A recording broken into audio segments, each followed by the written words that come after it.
So look, here's the deal. I might be wrong in what I say, okay? I might be wrong in the things I do in my life and the business that I started. My family's told me not to start every business that I've been involved in, every one of them. Every one of them was a risk. Every one of them I had to take a chance. I remember my mom used to tell me, I wouldn't do that if I were you. I wouldn't do that if I were you. I wouldn't do that if I were you. I'm like, Mom, you wouldn't do anything. Well, you wouldn't do anything except be the mother, a great mother to 5 children. My mother wasn't an entrepreneur. She didn't have my dreams. Just because she's my mom doesn't mean she dreams like me. Would you agree? Okay? My mom was wrong about everything she told me not to do. Love my mom to death. Okay? Unbelievable friend of mine. She was wrong. I needed to do those things. Okay? Steve Jobs needed to build this phone. Would you agree? Did he help a lot of people? Did he make some money while he was doing it? $119 billion in 5 years. In the bank. Cash. I'm not talking about I'm talking about done in the bank, sitting there. Okay? Brings a great product to the marketplace. Domination or competition? Total domination. Coca-Cola, competition or domination? Total domination. Okay? Exxon, total domination. You see what I'm saying? You want to be in a dominating point, okay? So what we got to do is we got to get you thinking. We got to get you thinking like the dominators think. How do they act? How does Warren Buffett act? What does Warren Buffett do with his time all the time? Those are the people I study today. I don't study the people that I went to school with, the teachers I went to school with. I don't even study my own family members, okay? I'm looking for people that are way up here that I can say, hey, what are they doing? Because they're doing it right. My dad died when he was 52 years old. My dad worked his whole life to provide for 5 kids and his wife, and he did his job, and then he died. That's not the program I want to get on. Is that the program you want to be on? My dad died, he bought his dream house 9 months before he died. He leaves 2 10-year-old boys, one of me. I'm a twin.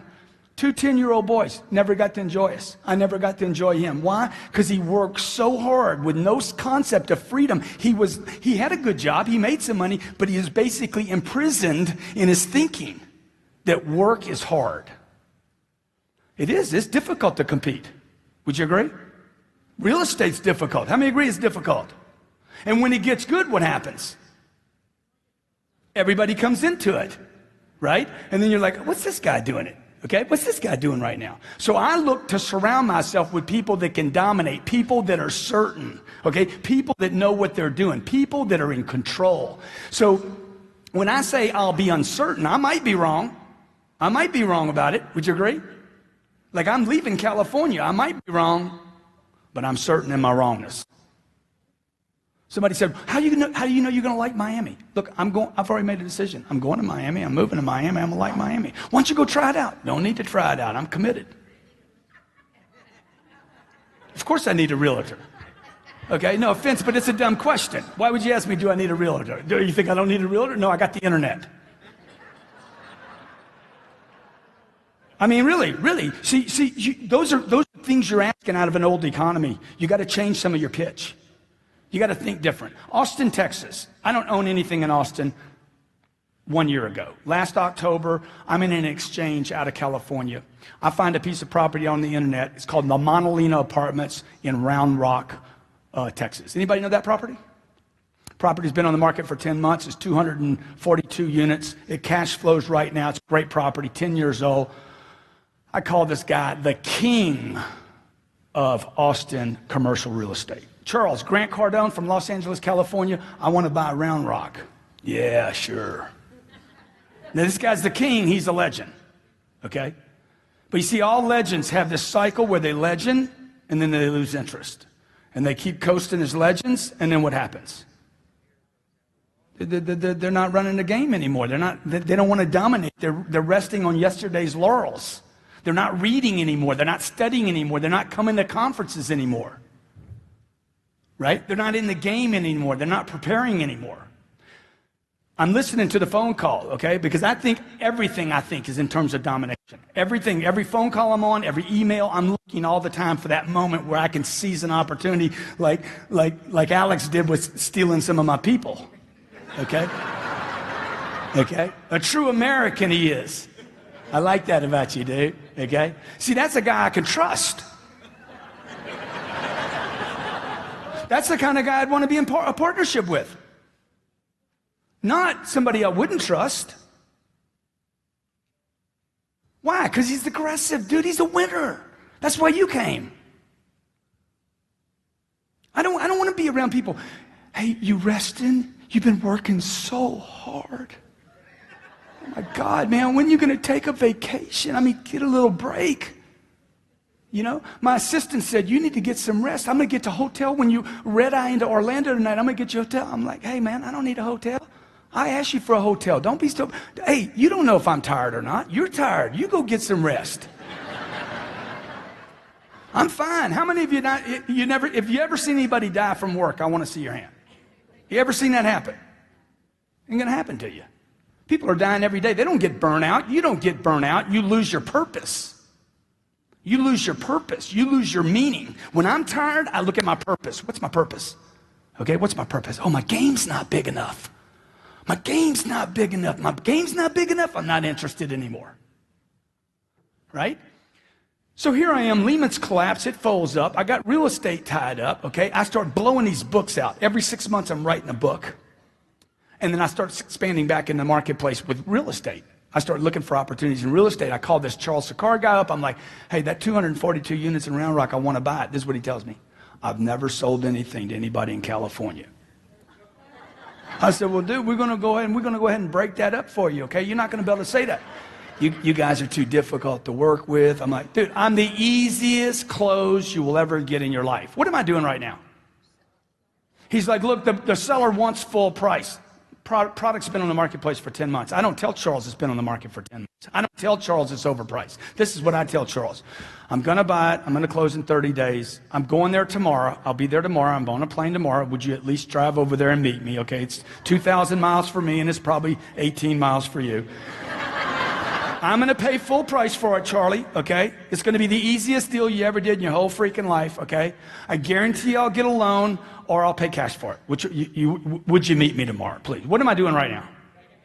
Huh? I'm selling him. This ain't begging. Shit.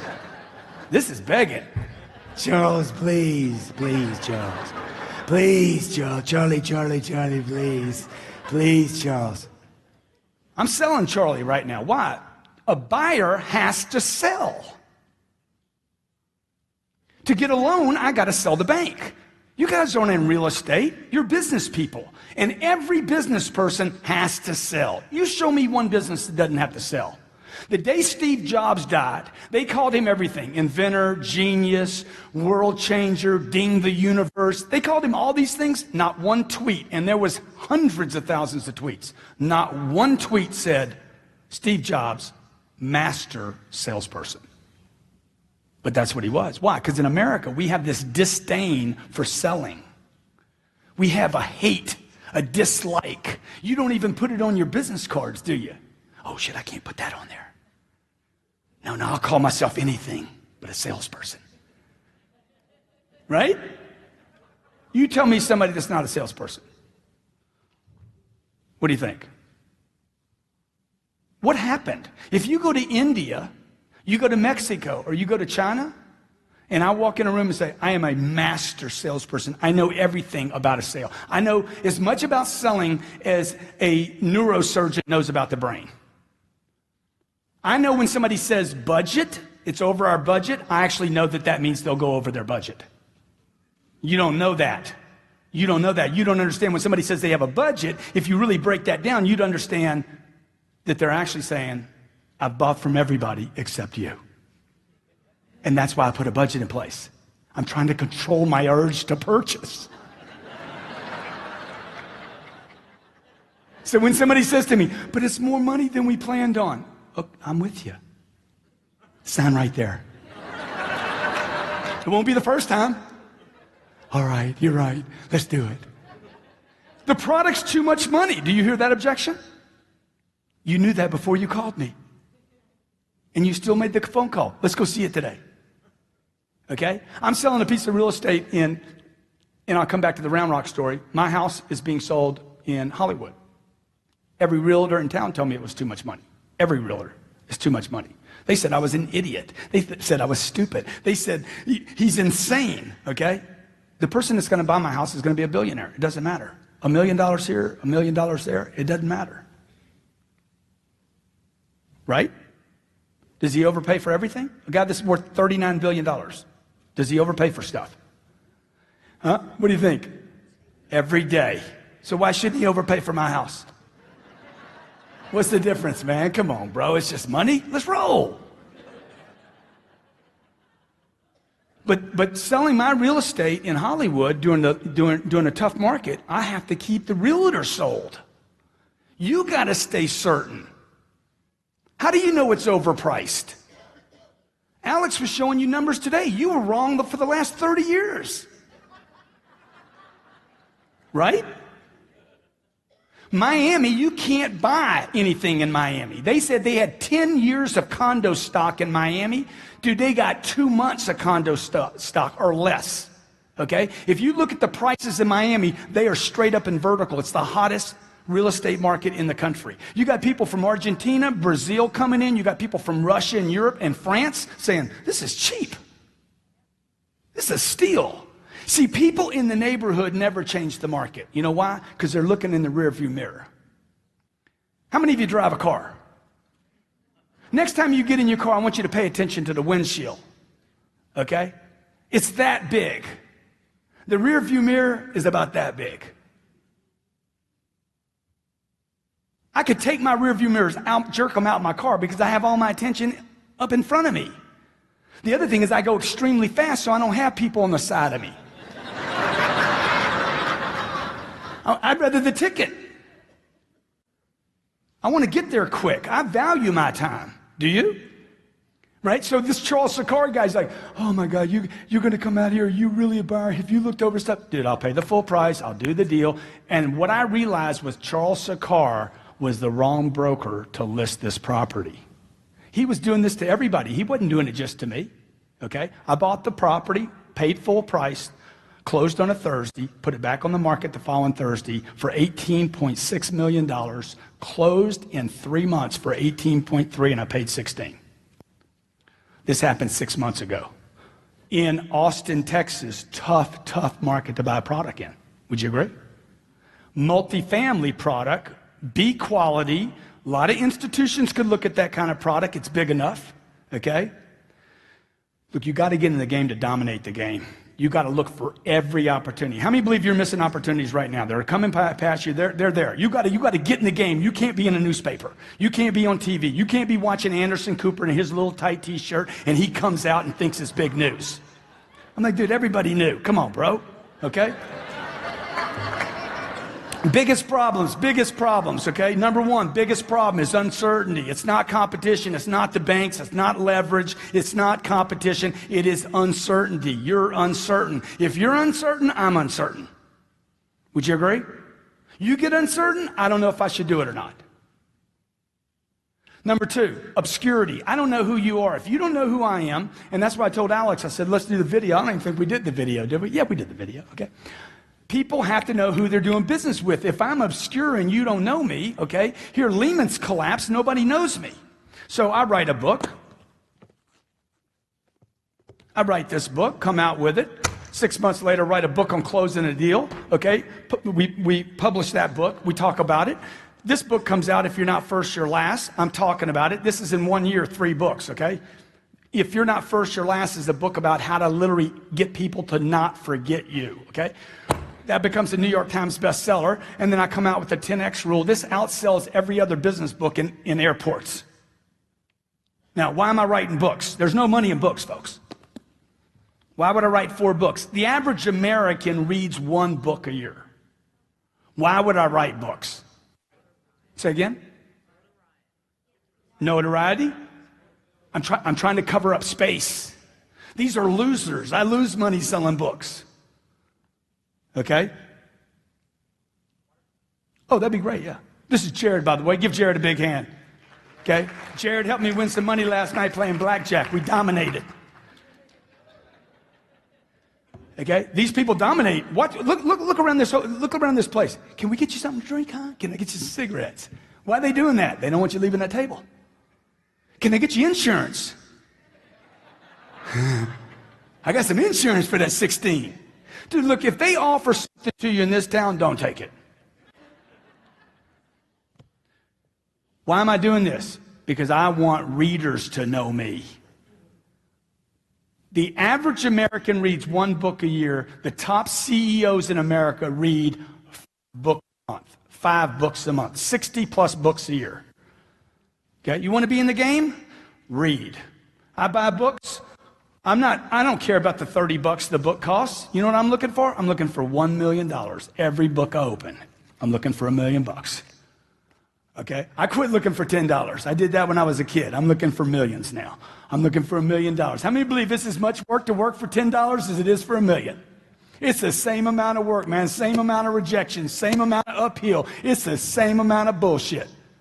Okay? So you just change the target. Okay? If you were homeless and I was going to coach you out of homeless, the first thing I would tell you is not to change your clothes, not change your location, just change your ask.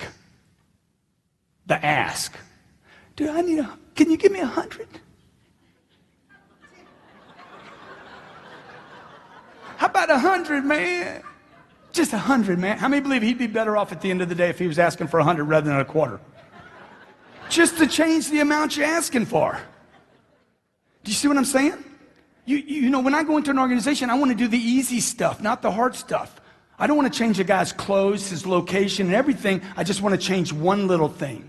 So today I'm talking to you about, man, change what you're reading every day. Change what you're reading. Change the influence of your getting. A guy gets this book. We heard this last night. He's on the audio version of this book. He goes from $30,000 a month in income to $80,000 a month in income in 1 month. He's been on the program for 4 days, okay? He's like, oh my God, man, I scored the 4th day I was on the program. He starts listening to it again. Everywhere he goes, he's listening to this audio program. All of a sudden, it changes the way he's thinking about how much action he has to take. It takes 10 times the amount of activity. Phone calls, emails. It takes 10 times just to burst through noise. Would you agree? You're trying to get people's attention because you're in obscurity with them. Hey, can you meet me tonight? He's thinking about picking up his daughter tonight. You're in obscurity. He doesn't know who you are yet. So if you want to get successful, a couple things you got to do. You got to get certain. How many of you agree with that? Okay? That doesn't mean at this conference this weekend. That means when you leave here, man, what can I cover myself up so that I'm certain? Number 2, how do I get out of obscurity? How do I get people to know me? Everybody here should write a book. Everybody in this room should write a book. You should be writing blogs. You should be tweeting every day, okay? Twitter and Facebook, these are not new things. These are prospecting tools. These are tools that cost nothing. And for those of you in the room have kind of like just said, I don't have time for social media. I got a business to run. Anybody ever heard anybody say that? I don't have time for Twitter. I'm running a business into the ground. Okay? Just to crash some old beliefs, okay? Just so you see what this does. I'm going to take a picture of these people over here, okay? And just tell me, anybody got a second hand on their watch? Tell me how long this takes. A watch. Okay, sorry. Let's see.